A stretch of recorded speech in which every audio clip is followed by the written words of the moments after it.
અને આ સંસારમાં ધર્મને નાશ કરવો હોય તો શું કરવું પડે?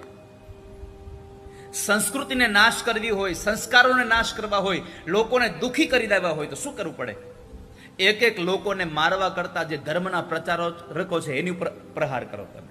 જે અત્યારે વાસ્તવિક સમયમાં જે થઈ રહ્યું છે તમે જુઓ તો આ સંસારમાં કેટલાય લોકો ચોરી છીપીથી પણ પડદા પાછળ રહીને ઘણા લોકોને મોરો બનાવીને આપણા સનાતનને તોડવા માટે થઈને, આપણા સનાતનને હાનિ પહોંચાડવા માટે થઈને ક્યાં પ્રહારો કરશે?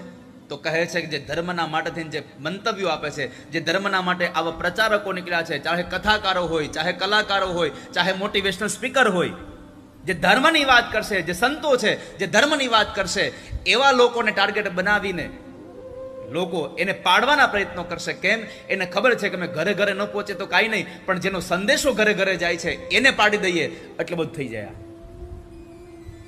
ધર્મને તોડવા માટે થઈને ધર્મ ગુરુઓ ઉપર હાનિ પહોંચાડવામાં આવે છે. કથા વાંચકો હોય, કલાકારો જે રોજ રાત્રે કલાના સ્ટેજ ઉપરથી આપણા સનાતનની, આપણા ધર્મની, આપણા ભારત રાષ્ટ્રની, આપણા હિન્દુત્વની એકાદી વાત કરી અને લોકોને જે જાગૃત કરે છે, લોકોને જે સમજાવે છે, એવા લોકો પર પ્રહાર થાય. તમે જુઓ.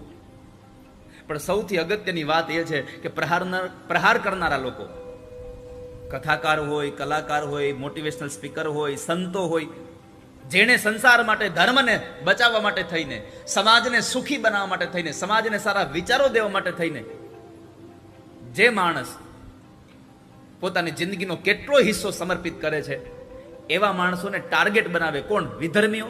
બહુ ઓછા વિધર્મીઓ ટાર્ગેટ કરે છે. સૌથી મોટું દુઃખી જ વાતનું છે કે વિધર્મીઓ આપણા ધર્મને હાનિ પહોંચાડે એવું હજી બહુ ઓછું સાંભળીએ છીએ. વધારે પડતી હાનિ આપણા ધર્મના લોકો જ આપણને પહોંચાડે છે. આપણા જ લોકો આપણને હેરાન કરી રહ્યા હોય છે. કોઈ પણ માણસ હોય, તમે જોજો, કોઈ પણ માણસ આ દુનિયામાં કોઈ પણનો જ્યારે ક્યારેય વિરોધ થાય, ક્યારેય કોઈ પણ માણસ ઉપર ટીકા ટિપ્પણીઓ થાય, ત્યારે એની કમેન્ટ જોશો ને તો એ કમેન્ટમાં કોઈ વિધર્મી નહીં, બધા જ સનાતનના આશ્રિતો હશે. એની કમેન્ટમાં સનાતનના લોકોની જ એ બધી કમેન્ટ હોય.